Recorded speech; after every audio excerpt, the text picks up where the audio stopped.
Assalamualaikum warahmatullahi wabarakatuh. Kami dari kelompok 1, 2KS1 akan mempresentasikan perhitungan ruas jalan Jalan Radar Auri Cimanggis Depok. Next.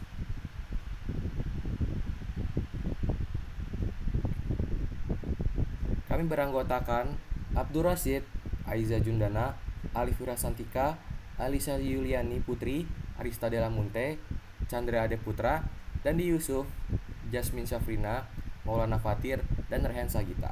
Next. Oke, di sini kami menganalisis ruas jalan Radar Auri Cimanggis Depok, Jawa Barat. Kami melakukan perhitungan pada tanggal 8 Mei 2026 yang dilakukan pada jam 18.30 hingga jam 21.00. Untuk ukuran kota ini yaitu berkisar 2,168 juta jiwa, tipe daerah komersial penduduk, tipe jalan 2/2 tak terbagi. Berikut adalah denah gambar situasi segmen jalan. Next. Berikut adalah hasil perhitungan geometri untuk jalan Radar Auri, yaitu memiliki trotoar di sisi A sebesar 180 cm. Lalu untuk jalur 1 dan jalur 2 memiliki lebar 3 meter. Lalu untuk trotoar sisi B memiliki lebar 160 cm. Oke, next.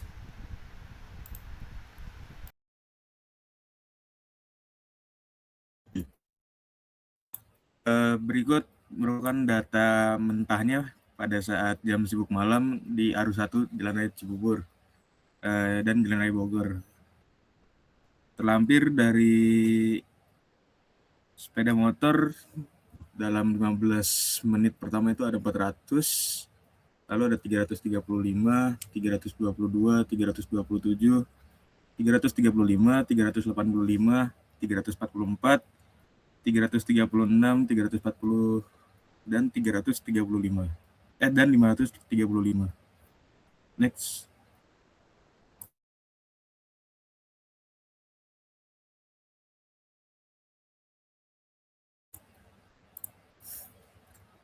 Untuk kumulatif ya 4 kuarternya di jam 18.30 sampai 19.30 didapat data 1.384 untuk sepeda motor. Di 18.45 sampai 19.45 datanya 1.319 untuk jam 19 sampai jam 20 di 1.369, lalu di 19.15 sampai 20.15 ada di 1.391, di 19.30 sampai 20.30 ada di 1.400, di 19.45 sampai 20.45 ada di 1.405, dan di jam 20.00 sampai 21.00 ada di 1.555, dan itu adalah nilai maksimalnya. Dari data ini kita dapat bisa melihat peak hour atau jam puncak dari arah arus Cibubur menuju Jalan Raya Bogor yang cenderung padat di jam-jam tertentu, misalnya pagi sama malam, yang ditunjukkan dengan angka kendaraan per jam yang paling tinggi di tabel tersebut.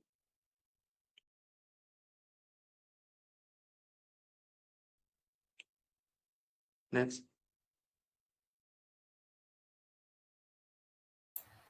Oke, pada slide ini menyajikan data volume lalu lintas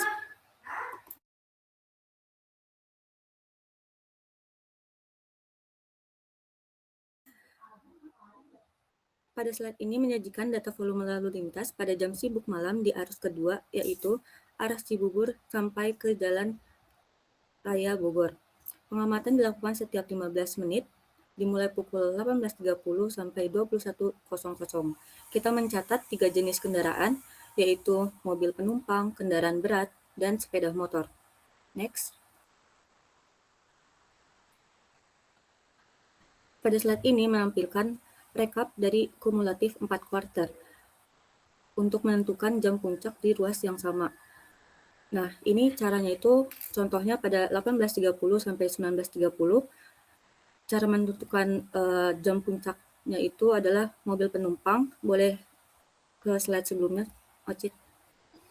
Nah, itu 18.30 jumlah dari kendaraan mobil penumpang ditambah misalnya 60 ditambah 56 ditambah 35 ditambah 72 yang menghasilkan hasil di slide berikutnya.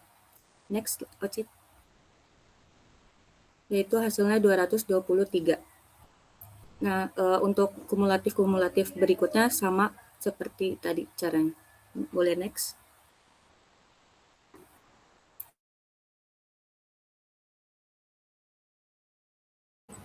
Selanjutnya saya akan memaparkan hasil hambatan samping arus 1, yaitu dimulai dari 18.30 sampai jam 21.00, yaitu arus satunya itu dari Jalan Raya Bogor sampai dengan arah Cibubur.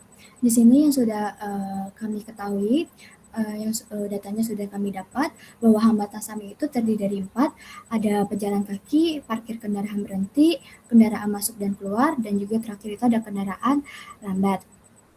Datanya dari jam 18.30 sampai 18.45 itu di penjalan kaki ada 8, parkir dan berhenti itu ada 2, kendaraan masuk dan keluar ada 9, kendaraan lambat itu ada 3, dan juga seterusnya sampai jam 21.00.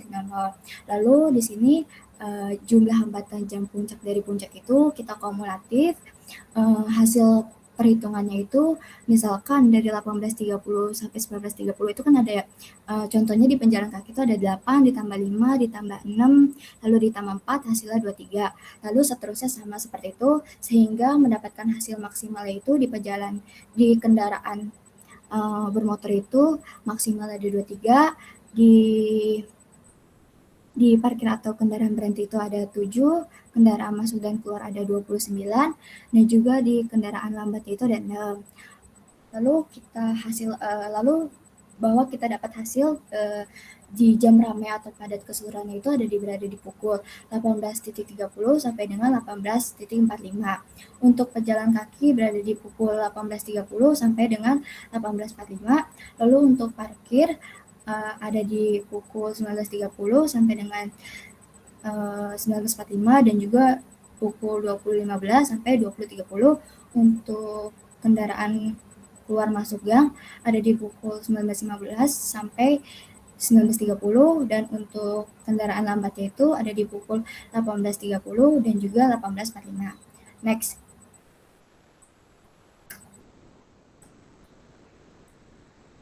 Selanjutnya ini ada hambatan samping arus 2, yaitu dari arah Cibubur ke Jalan Raya Bogor, sama seperti dengan arus 1. Hambatan samping juga terdiri dari 4. Berikut ada data-data yang sudah kami lakukan, hasil surveinya. Lalu di hasil survei ini kita kumulatif, sehingga mendapatkan maksimalnya itu di pejalan kaki ada 47, parkir kendaraan berhenti maksimal ada 104, kendaraan masuk dan keluar maksimal ada 9, dan juga terakhir ada di kendaraan lambat itu maksimal ada 2. Sehingga jam ramai atau padat keseluruhan itu berada di pukul 19.30 sampai 19.45. Lalu untuk pejalan kaki berada di pukul 18.30 sampai 18.45 dan juga pukul 19.15 sampai 19.30. Untuk parkir ada di pukul 19.15 dan juga 19.30. Untuk kendaraan keluar masuk gang ada di pukul 19.30 sampai dengan 19.45, dan terakhir untuk kendaraan lambat itu di pukul 18.30 sampai dengan 18.45, di 19.15 sampai dengan 19.30, dan juga di 20.30 sampai di jam 20.45. Next. Di sini ada data bobot hambatan samping, yaitu di sini kita itu harus mencari frekuensi dari kendaraan yang masuk atau pejalan kaki. Nah, setelah nyari frekuensi, kemudian kita nyari bobot X-nya. Nah, di mana nyari frekuensinya itu kita itu menggunakan rumus, yaitu arus 1 terpadatnya ditambah arus 2 terpadatnya. Yang di sini arus terpadatnya itu ada pada jam 18.30 sampai 19.30, yang mana di sini frekuensinya dapat untuk kendaraan tak bermotor yaitu 70. Tak bermotor di sini adalah pejalan kaki ya. Kemudian untuk parkir kendaraan berhenti yaitu ada 99. Kemudian kendaraan masuk keluar yaitu ada 33, dan kendaraan lambat yaitu ada 80. Nah, setelah frekuensinya dapat, kita itu mencari bobot X-nya. Yang mana bobot X itu didapat dari bobot dikali frekuensi ya. Yang mana sini untuk pejalan kakinya itu 0,5 kali 70 yaitu hasilnya 35 dan seterusnya sampai kemudian kita itu mencari totalnya yaitu total bobotnya itu ditambahkan atau 35, 99 dan sebagainya ditambahkan. Nah, setelah kita tahu totalnya, kita itu menentukan kelas hambatannya. Yang mana di sini kelas hambatan ini rendah yang nanti akan saya jelaskan di slide-slide berikutnya. Oke, next.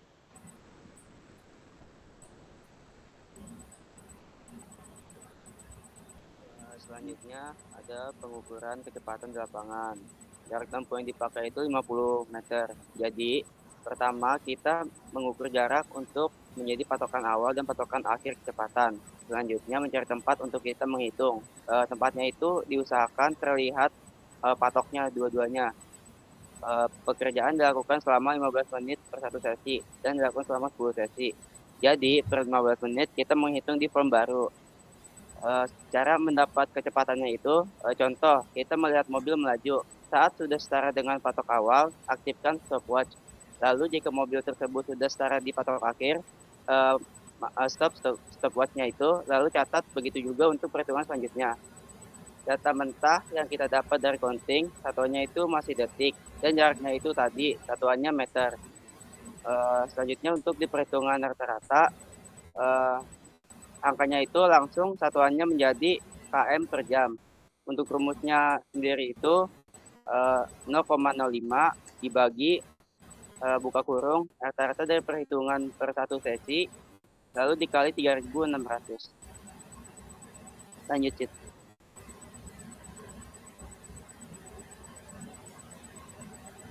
Selanjutnya kita akan menghitung arus lalu lintas yaitu Q. Pertama-tama kita akan menghitung dari kendaraan per jamnya. Itu didapat dari arus pertama dan arus kedua itu di slide 6 dan 8 tadi di peak hour atau di jam 18.30 sampai dengan 19.30.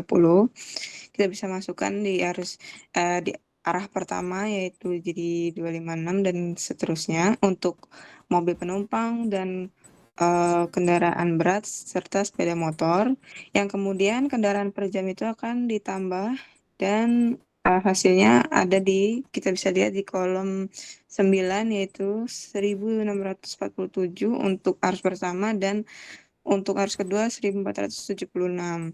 Nah, untuk SMP per jam untuk mobil penumpang dikalikan dengan koefisien 1. Sedangkan untuk kendaraan besar dikalikan dengan koefisien 1,2 dan untuk kendaraan sepeda motor dikalikan dengan koefisien 0,35 yang kemudian semuanya akan ditambahkan dan menjadi arus SMP per jam yang terdapat pada kolom 10 yaitu ada di arus pertama 749 dan di arus kedua itu ada 667. Setelahnya, pertambahan dari kedua arus tersebut, kita bisa lihat di kendaraan per jam, itu berasal dari total arus pertama dan arus kedua. Kemudian, untuk SMP per jam juga sama, pertambahan dari arus pertama dan arus kedua. Setelahnya, kita menghitung pemisah arah. Pemisah arah ini didapat dari kendaraan per jam arus pertama, kemudian dibagi dengan kendaraan per jam dari arus pertama ditambah dengan kendaraan per jam arus kedua. Kemudian kita akan mendapatkan faktor SMP, yaitu dengan SMP per jam, pertambahan SMP per jam dengan pertambahan dibagi dengan pertambahan kendaraan per jam. Jadi di tabel kolom 10 baris 5 dibagi dengan tabel kolom 9 baris 5. Kemudian kita mendapatkan LHRT atau kendaraan perharinya itu 3,123. Itu berasal dari arus total key kendaraan per jam pada kolom 9 baris kelima. Kemudian faktor K-nya adalah 0,09, pemisah arusnya adalah 50-50, komposisi mobil penumpang dengan persentasenya itu berasal dari arus total key di kolom 9 fase baris 5 dibagi maaf maksudnya kolom 2 baris 5 dibagi dengan arus total key kolom 9 baris kelima. Kemudian untuk KB dan atau kendaraan besar dan sepeda motor pun juga berlaku seperti dengan mobil penumpangnya. Lanjut.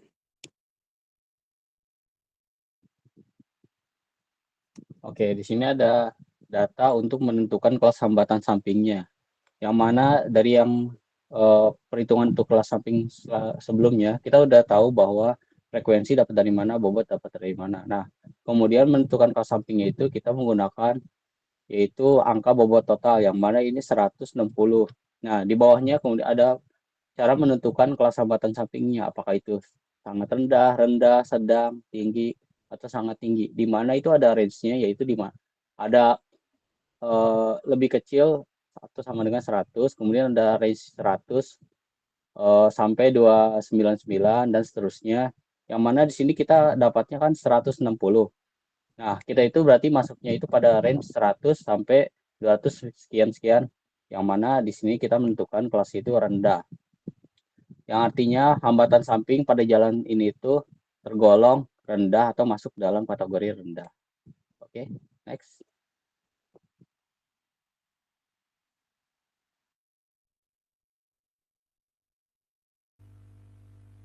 Selanjutnya untuk menghitung kecepatan arus bebas untuk kolom yang kedua, untuk kecepatan arus bebas dasar, itu bisa kita lihat pada tabel A5 pada pedoman MKJI. Itu untuk tipe jalan 2/2 tidak terbagi, untuk rata-rata semua kendaraan ada di 42 km per jam. Selanjutnya untuk lebar jalur, kita bisa lihat pada tabel A6, untuk tipe jalan 2/2 tidak terbagi, yang per jalurnya itu 6 meter, nilainya adalah -3. Selanjutnya untuk hambatan samping dapat kita lihat pada tabel A7 atau A8, di mana kita pakai A7 karena berbahu, yang dimana kurang dari 0,5 meter untuk tipe jalan 2/2 tidak terbagi ada di nilai 0,96.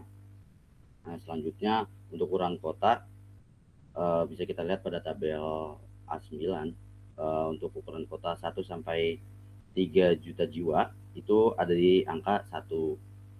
Selanjutnya kita menentukan kecepatan arus bebas dengan cara mengalihkan dari kolom 2 hingga kolom kelima, itu didapat hasil 37,44 km per jam.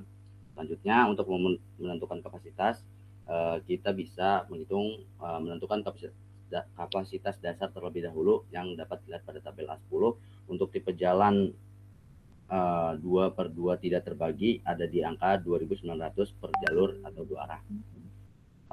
Selanjutnya untuk lebar jalurnya kita mendapatkan nilai 0,87 pada A11 untuk lebar jalur 2 arah yang 6 meter.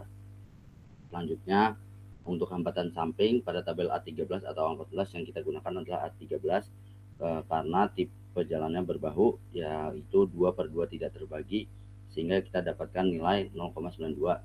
Selanjutnya untuk ukuran kota pada tabel A15 itu kita mendapatkan angka 1 karena ada di range 1 sampai 3 juta jiwa.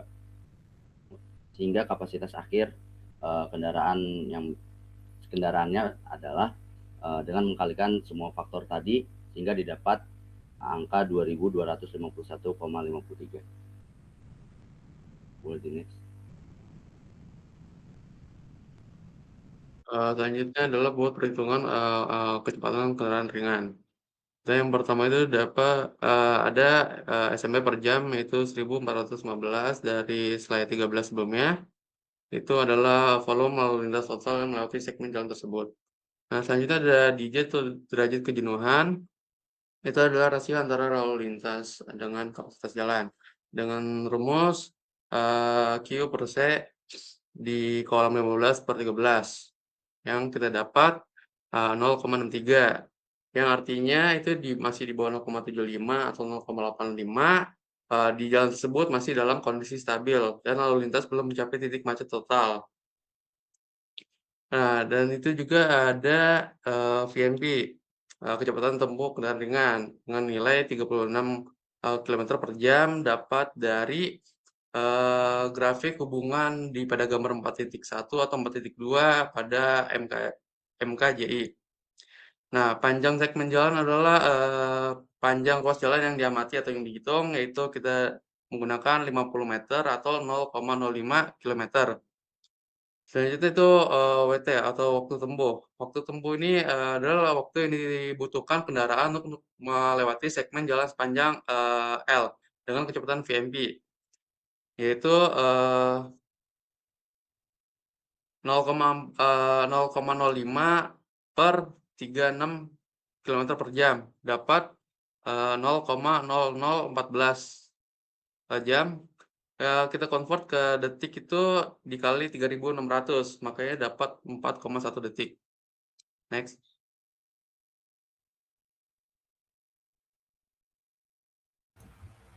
Nah, setelah mendengar penjelasan teman-teman saya, dapat diambil kesimpulan yaitu setelah mengamati jalan radar Auri selama 2,5 jam, kami mendapati bahwa jalan ini cukup memadai untuk dilewati kendaraan yang sesuai dengan standar yang ada. Jalan ini memiliki kapasitas efektif yang telah terreduksi sedikit dari kapasitas dasarnya akibat faktor lingkungan atau hambatan samping yang kecil, sehingga memerlukan manajemen lalu lintas agar tidak terjadi kemacetan. Nilai DJ atau kejenuhan 0,63 menunjukkan bahwa volume lalu lintas yang ada hanya menggunakan sekitar 63% dari total kapasitas jalan yang tersedia. Nah, sekian dari kelompok kami. Kurang lebihnya mohon maaf. Wassalamualaikum warahmatullahi wabarakatuh.